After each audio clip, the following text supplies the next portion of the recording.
करू नका. कोण आले तिथं म्हणजे खूप दिवसाचे असतात तर ते पूर्ण कलिंगड आहे ना खराब निघलेला आहे. तरी कट हा आहे संध्याकाळचा नजारा.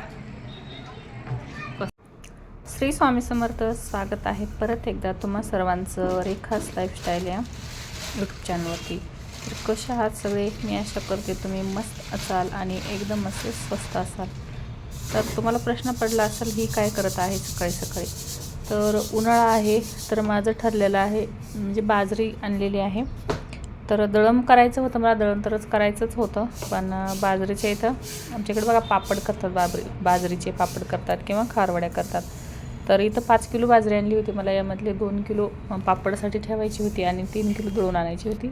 तर बाजरीच ते निवडणं चाललं होतं माझं. आणि जी थोडीशी आहे ती धुवून घ्यायची आहे. म्हणजे मला 2 किलो धुवून घ्यायची आहे. जी पापड करण्यासाठी मी वापरणार आहे ती धुवून घ्यायची आहे. आणि यामध्ये ना थोडंसं मग काय म्हणतो असं जास्त काही नाही पण थोडाफार असा कचरा होता. खडे वगैरे अजिबात नव्हते. खूप छान अशी हिरवी हिरवीगार बाजरी होती. मला तर खूप आवडली.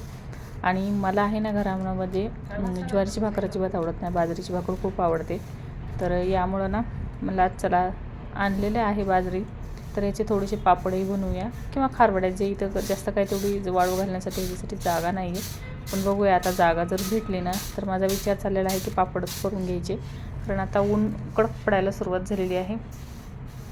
तशी तर इथं अजिबात जागा नाही, वाळवण वगैरे काही घालायला जागा नाही आहे. पण थोडंसं येत आहे दुपारच्या 3च्या नंतर ऊन येतं इथं. तर इथं घालेल किंवा मग ही बाजरी चांगली अशी रेडी करेल आणि आईकडं देईल.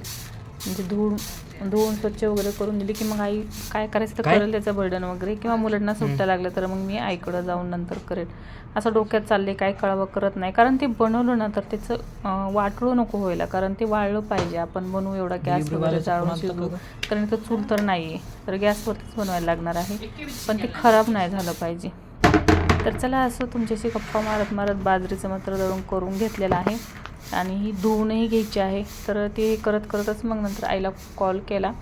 बोलले आईची सोड थोडंसं. आणि नंतर मग आईला बोलले की असं असं आहे, मला पापुड्या करायच्या आहे त्याच्या. तर आई बोलली की करू नकोच, वाटू नको करू, वाळायला पाहिजे. आणि म्हणलं माझ्या पण डोक्यात तोच प्रश्न होता की खराब नको व्हायला. तर आई बोलली आत्ताच नको करू, नंतर मुलांना सुट्ट्या लागल्या की आपण इकडं करूया तर नंतर ये. पण कसं होतं ना मुलांना सुट्ट्या जरी लागल्या मुलं जातात आजोळी, पण आपल्याला जाऊन पर्याय नाही. तर तिकडं जरी गेलं तरी इकडलं तसंच राहतं. इकडं डब्याचा प्रॉब्लेम सगळाच प्रॉब्लेम होतो. त्यामुळं तिकडेही जाऊन राहायला काही जमत नाही.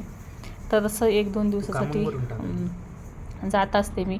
पण मुलं मात्र जातात. तर बघूया आता काय होतं ते. पाहू शकता असं एवढी आहे ना भुसकट निघलेलं आहे. बऱ्याच वेळा काय करतो आपल्याला वाटतं छान आहे, वरून जरी निघून मला एकदम छान दिसलं होतं ते. मग आधी विचार केला की मला ह्याला काही गरज नाही आहे निवडण्याची. पण नंतर विचार केला होता मला नाही चला ह्याला आपण निवडूनच घेऊया. आणि त्यासोबत इथं 5 किलो गहू पण आणले होते. गहू मात्र खूप भारी होते. जशी बाजरी छान होती ना तसे गहूही खूप सुंदर होते. खडे वगैरे यामध्येही नव्हते. पण म्हटलं बाजरीमध्ये जसं भुसकट निघलेलं आहे उडाला तसं गव्हामध्येही निघेल. त्यामुळं मग मी गहूही निवडायला घेतले. आणि ह्या गव्हाच्या म्हणाल तर चपात्या पण एवढ्या भारी यायला लागल्यात ना. आणि खायला पण खूप चवदार चपाती लागेल. कारण हे गहू मी पहिल्यांदाच आणले होते. प्रत्येक वेळेस सांगत होते ते वेगळेच होते. पण हे दिसायलाही खूप भारी होते. आणि चपात्या पण एवढ्या खायला खूप छान लागत होत्या. तर इथं मी 5 किलो दळण करून घेतलेलं आहे. कसं ना आता करून तर घेतलेलं आहे पण मोजूनही द्यायला पाहिजे. तर तिथं गिरणीमध्ये म्हणजे कट्टा घेतला होता मी. तर आता किती राहिले काय राहिलं ह्याचं काही मला अंदाज नाही. पण मला असं वाटतं की ते 5 किलो आहेत. कारण प्रत्येक वेळेस आपण कट्टा जरी घेतला तरी मोजूनच दळण आणते मी. 5-5 किलोच आणत असते दळण, जास्तही आणून ठेवत नाही. मग मला असं वाटतं की पूर्ण कट्ट्यामध्ये 5 किलो असेल का असं माझा अंदाज होता. तर मी 3 डबे टाकलेले आहेत कुकरचे त्यामध्ये. आणि हा एक डब्बा भरलेला आहे. तर मला असं वाटत नाही मी 5 डबे टाकत असते. ही म्हणजे पूर्ण भरून नाही टाकत, सपाट डबे टाकत असते. तर बरोबर ते दळण 5 किलो होतं. पण आज तसं झालेलं नाही आहे. 4 डबे भरले आणि थोडंसं शिल्लक झालं वरती. याचा अर्थ कट्ट्यामध्ये पण धान्य कमी येतं. 5 किलो म्हणजे 1 किलो धान्य कमी झालं असेल किंवा एखाद्या दळणामध्ये कमी जास्त झालं असेल आता देव जाणे. तर आता ते गहू मला 1 किलो आणायला लागतील परत. आणि परत मग दळून द्यायला लागतील. तर नंतर गहू मोजून बघितल्याच्यानंतर पुन्हा डोक्यात आलं की म्हणजे बाजरीही 5 किलो आहे का बघावं. तर म्हणलं ह्याचे तरी किती डबे होते बघावं, कारण मला वाटलं होतं की बाजरी ही 5 किलो आहे. किती लोक गेले तर ते म्हणतो ना एकाच मध्ये हे निघलं की माणसाच्या लगेच डोक्यात येतं की नाही आपण हे नाही ह्याच्यामध्ये कमी निघले आपण ते बघावं. तर मग नंतर डोक्यात आलं, म्हणलं बाजरी तरी मोजून बघते. तर बाजरी ही एक डबा टाकला, आता बघू किती भरते.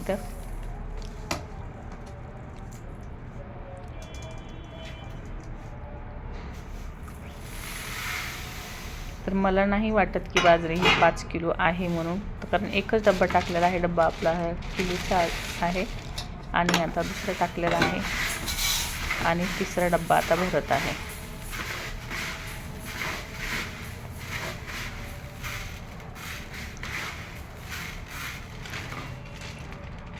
तर 3 डबे आपण यामध्ये टाकून घेतले आता.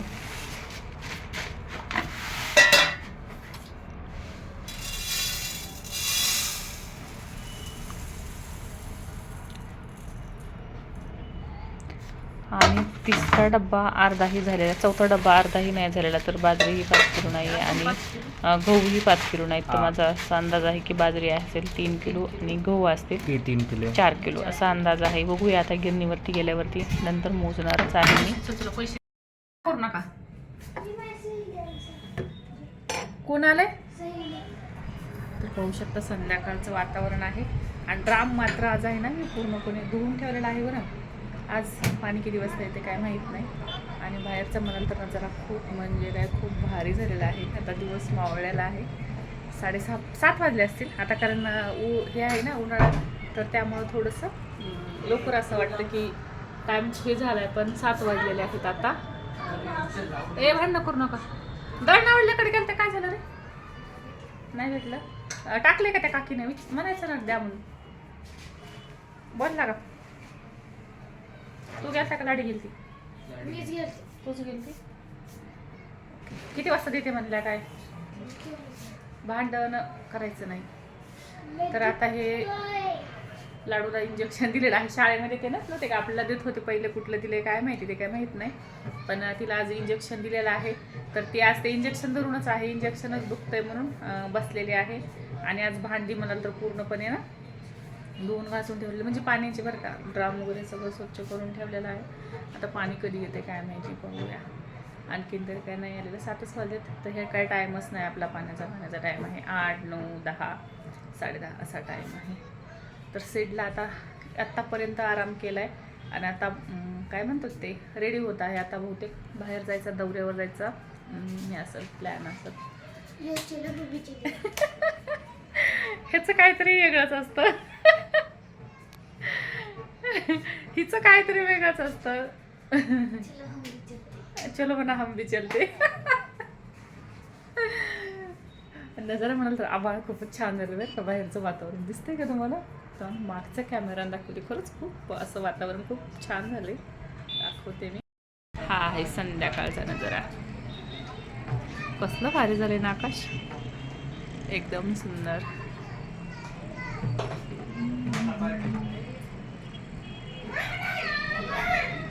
तर चला, रील्स वगैरे आलेला आहे चॅनलवरती, तर त्या सर्वांनी चॅनलवरती जाऊन रील्स बघा, व्हिडिओ बघा.